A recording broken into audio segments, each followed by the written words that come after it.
उद्या आमच्याकडे येळ अमावस्या आहे, तर त्याच्यासाठी आम्ही स्पेशल भाजी तयार करतोय. तर इथं भजी म्हणायचं. भजी तयार करतोय. तर इथं आमची मामी बेसन कालवतीये. ह्याच्यात सांग काय काय टाकले. यामध्ये शेंगदाणे, शेंगदाणे, हरभरा, तूप, अगोदर काय टाकलं, कांद्याची पात, नंतर कढीपत्ता, नंतर मेथीची भाजी, कढीपत्ता, दूर येऊन आलाय तोंडाकडे.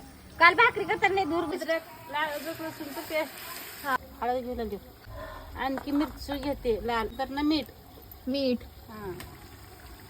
चिंचेचं पाणी टाकतोय गाळून, त्याला उकडून घ्यायचं का? हा, उकडून घ्यायचं. त्याच्यामध्ये परत भोपळा टाकलेले, ककडी टाकली, शिजवलेलं मिक्स करते सगळं.